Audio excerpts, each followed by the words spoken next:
for stocks that are way cheaper after getting absolutely pummeled? Want more value for money and more safe, growing dividend income on your investment dollars? Interested in being greedy while others are fearful? Then you have to check out today's video. He is a best-selling author. 30-year-old Jason Fieber has a plan. This guy retired at only 33 years old. I don't know if I know too many people that have accomplished something like that. He's really kind of a guru when it comes to passive income. Before I get into today's content, if you want exclusive access to my personal six-figure stock portfolio and alerts on any new investments I make, check out the Patreon link in the description below. I've been successfully investing for more than a decade now. One of the most important things I've learned, you have to be willing to go against the crowd. This is true in investing and life in general, quite frankly. When the herd is going one way, you have to be able to muster up the courage and the discipline to go the opposite way. Because when everyone is chasing after certain stocks and bidding them way up, you quite simply get less for your money. Conversely, when everyone is running away, that is when you get more value for money and more safe, growing dividend income on the same investment capital. Do you like to get more or less for your money? My point exactly. Well, the good news is that some stocks out there have been recently pummeled and become way cheaper. I'm even talking about some high quality dividend growth stocks. These are stocks that pay reliable rising dividends. And how do reliable rising dividends get funded? Through reliable rising profits. Great businesses on sale after the crowd ran away? Sounds like long-term investment opportunities to me. Today, I want to tell you about 5 dividend growth stocks that are down more than 20% from the recent highs. Ready? Let's dig in. The first stock I want to highlight today is Alexandria Real Estate Equities Inc., stock ticker ARE. Alexandria Real Estate is a life science and technology real estate investment trust with a market cap of $26 billion. So what's happened here with Alexandria Real Estate is that they've been lumped in with office building REITs, which have largely been shunned by the market over the last 2 or so years in the face of a pandemic that caused office buildings to empty out. Office buildings still haven't really recovered. However, Alexandria Real Estate isn't your typical office building REIT. Its properties are highly specific, built for purpose laboratories that can't be replicated in a coffee shop or someone's extra bedroom. As such, their property portfolio features an occupancy rate of nearly 95% and a rent collection rate of 99.9%. Rock solid property portfolio, rock solid dividend. The REIT has increased its dividend for 12 consecutive years. This name flies under the radar. Nonetheless, the dividend metrics are actually great. The 10-year dividend growth rate is 9.3%, which is rather high for a REIT. Plus, you get a 3% yield right now. Now, recent dividend increases have been somewhat smaller, and I can't fault management for being prudent during such a strange period in life and business. But the dividend commitment has clearly never wavered. And with the dividend only sucking up 56.1% of this fiscal year's expected adjusted funds from operations per share at the midpoint, it's one of the safest dividends in REITdom. Talk about getting hammered. This stock is down 29% from its 52-week high. Like I said, Alexandria Real Estate got caught up in the herd fleeing away from office building REITs, but not all REITs are created equal. Every business is different, and this REIT has unique, high-value laboratories that continue to be in demand from some of the biggest companies in healthcare that need to continue investing in research and development. The stock's 52-week high is $224.95. Its current pricing of $160 as I shoot this video is nowhere near that. The stock's price-to-cash flow ratio of 23 is off of its own 5-year average of 25.7, indicating some undervaluation. This one is worth a good look right now. Next up, let's quickly talk about Franklin Resources Inc., stock ticker BEN. Franklin Templeton is a multinational investment manager with a market cap of $14 billion.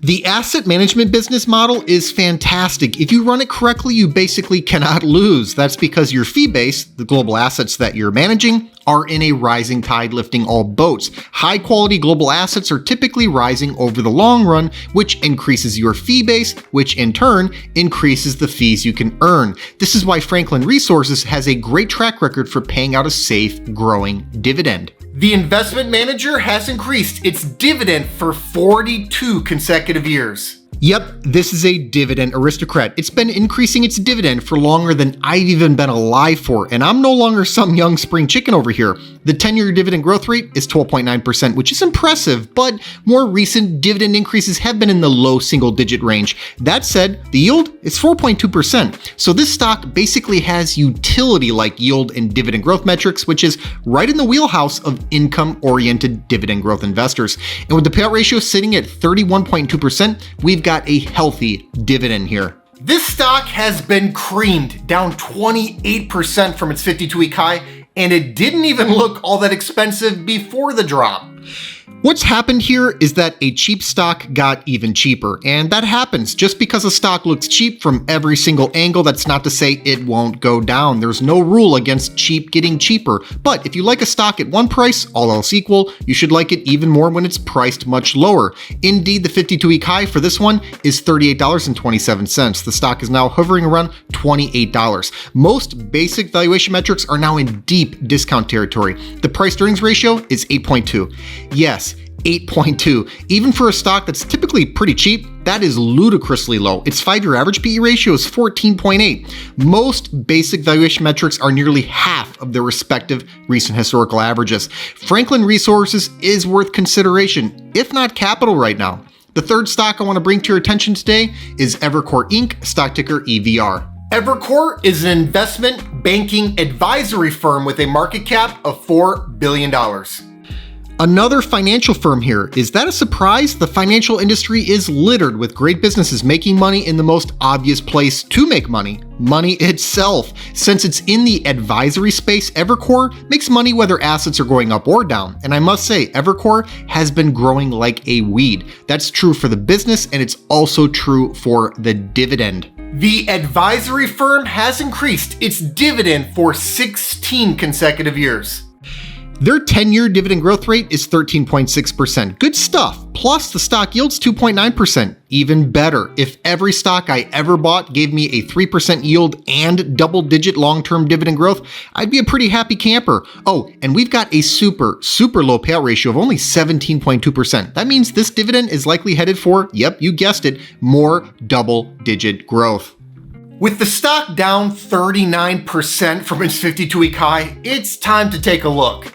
The stock's 52-week high is $164.63. It's currently priced at $101. Huge fall. But we have to keep in mind that M&A and various corporate actions went into overdrive during the pandemic. And all of that has cooled down, so it's not a surprise to see the stock also cooling down. That said, the stock is priced below where it was in 2018, despite the business making a lot more money and paying out a much larger dividend today than it was back then. The price-earnings ratio has been pushed down to 6. Let me repeat that. The stock's PE ratio is just 6. Its 5-year average PE ratio of 14.8 is in and of itself not all that high. It's now less than half of that. Evercore is very interesting here. It's time to take a good look at it. The fourth stock I want to discuss today is Intel Corporation, stock ticker INTC. Intel Corporation is a multinational technology company with a market cap of $145 billion. Intel. This name has been in the doghouse for a while now, and for good reason. A few lackluster management teams, poor capital allocation, complacency, and a lack of innovation in the face of aggressive competition have all conspired to knock this business down a few notches from its legendary perch. I'll be honest, Intel isn't my favorite tech company by a long shot. It's not even my favorite business in the semiconductor space, but let's be clear, Intel still makes a ton of money. We're talking nearly $80 billion in annual revenue and nearly $20 billion in annual net income. That kind of money has a way of trickling down into a very nice dividend for shareholders. The tech company has increased its dividend for 8 consecutive years. Intel's dividend growth track record isn't the best out there, but it's also not bad at all. Their 5-year dividend growth rate is 6%, and that's something they've been pretty consistent with. You're pairing that 6% dividend growth with the stock's current yield of 4.1%. If you're the kind of dividend growth investor who tilts more toward income than the growth side of things, that's interesting. And despite all of Intel's stumbling around, because they're just making gobs of money, the payout ratio is still only 31.3%. That gives them plenty of flexibility around the dividend. Is this the best stock out there? No, I don't think so, but it is one of the cheapest after a 37% drop from its 52-week high. Frankly, I think this name is cheaper than it deserves to be. Does Intel deserve a below market earnings multiple? I'd argue it does, at least until they can prove out their big bet on fabrication. However, we are much, much lower than the market. The S&P 500's price earnings ratio is about 20 right now.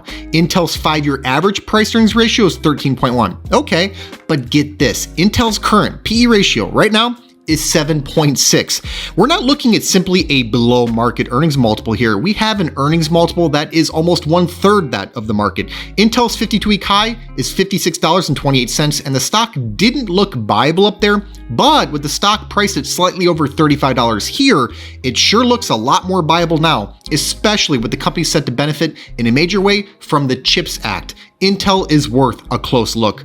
Last but not least, let's quickly talk about Medifast Inc., stock ticker MED. Medifast is a nutrition and weight loss company with a market cap of $1.5 billion. Let's be clear about what Medifast isn't. It's not a blue chip business. It's not a widows and orphans, sleep well at night, pass down to your grandkids type of investment. This is an MLM business involved in selling weight loss products. It's a bit speculative, but risk and reward tend to go hand in hand. I will say Medifast has been growing like gangbusters over the last 5 years alone. Revenue and earnings per share have more than quintupled. That massive business growth has fueled massive dividend growth. The weight loss company has increased its dividend for 7 consecutive years. Medifast is new to the dividend growth game, but they're off to a fast start. Their 5-year dividend growth rate is a whopping 40.1%. And it's not just growth here. The stock also yields 4.8%. If you know of a stock with a higher yield that also offers a higher 5-year dividend growth rate, I'd love to hear about it because I don't know of anything that trumps this. The payout ratio of 48.7% is still quite moderate even after all of those huge dividend increases. This stock is down, get this, 54% from its 52-week high. Medifast was a bit of a pandemic darling, and they're adapting to a resetting of sales and growth expectations amid demand reduction and supply chain disruptions. The stock's 52-week high of $295.38 is RIP. It's dead. We're now looking at a $136 stock. I feel for anyone who bought the stock at that 52-week high, but on a go-forward basis here at $136, it's a compelling, if speculative idea. The company's Q2 report, which came out in early August, was a double beat with 15% year-over-year revenue growth, but adjusted earnings per share came in 2.5% lower year-over-year. Guidance was also lowered, but based on the midpoint of that now lower guidance for this fiscal year's adjusted earnings per share, the forward price earnings ratio is only 10.2. That is highly reasonable for what has historically been a fast-growing business currently going through a rough patch. If you don't mind the risk, this is a fascinating idea after seeing its price get cut in half. Thanks so much for watching. I hope you enjoyed today's video. Give us a like if you did, and let us know in the comments what you think about these dividend growth stocks that are down more than 20% from their 52-week highs. Please make sure to subscribe to the channel and ring that notification bell so you don't miss out on new content. Also take a look at the description box below for some important links, including a link to my personal stock portfolio. This 6-figure portfolio, which I call the Fire Fund, generates enough passive dividend income for me to live off of. It allowed me to retire in my early 30s. I've made my portfolio entirely accessible over a Patreon, and I also post alerts there whenever I buy or sell a stock. I put my money where my mouth is, and I'm often invested in the same high-quality dividend growth stocks that I make videos on. Over the years, I've heard from thousands of investors who have been profiting from many of the same exact stocks that I own. So if you think this is something that you could benefit from as well, check the link in the description to see my portfolio and start getting my buy and sell alerts. I'll see you next time.